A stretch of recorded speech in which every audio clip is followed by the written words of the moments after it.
so one of the ways that that you should or you can increase your confidence in sales is, number one, I want you to shift your whole mindset around sales.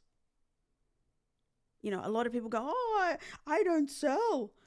I share," because they don't want to be seen as a salesperson. Let me tell you, if you own a business, you're selling. Let's just get clear. Like, stop with the whole buzzword thing. Stop with trying to make it something that it's not and fit into a box that makes you feel comfortable. You sell. You sell because you are offering an opportunity to somebody. Okay, so the minute that you start embracing that your whole business incorporates a sales component, then you'll start appreciating it for what it is. And it's a high paying skill that could potentially change your life if you give it focus. You need to understand that sales is a skill and requires you to get better at it if you want better results. It requires you to ask questions, so then that way you understand exactly where this potential client is. But more importantly, is this client the right fit for you?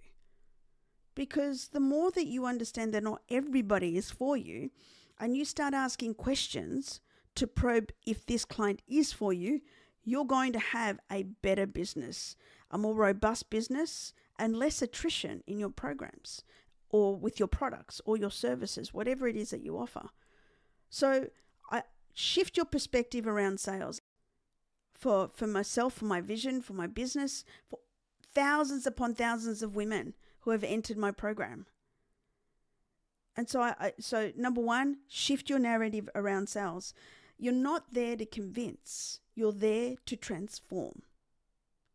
If you find yourself convincing and literally trying to influence in the sales conversation for people to make a decision, you haven't done a very good job of articulating what it is that you're doing in your marketing.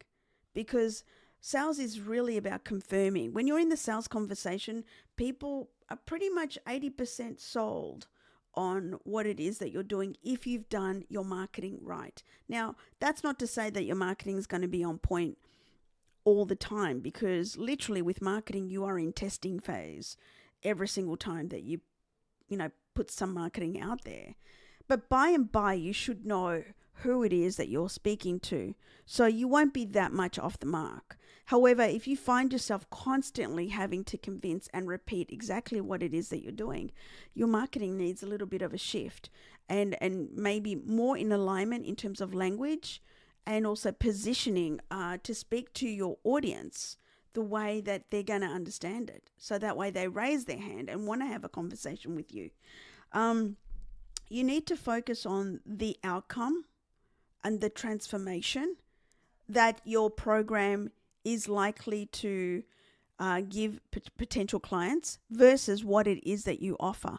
When you speak more about the potential, the results, the outcomes that your clients are experiencing or what they're likely to experience, you have a greater opportunity for them to opt in.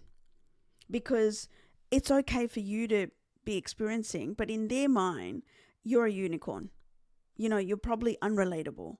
And that's what makes them nervous. But if you have other people that are, that have started somewhat not that far from where they are right now or at the same spot, and they're moving along, then suddenly they see the possibility and they start believing that that's possible for them too.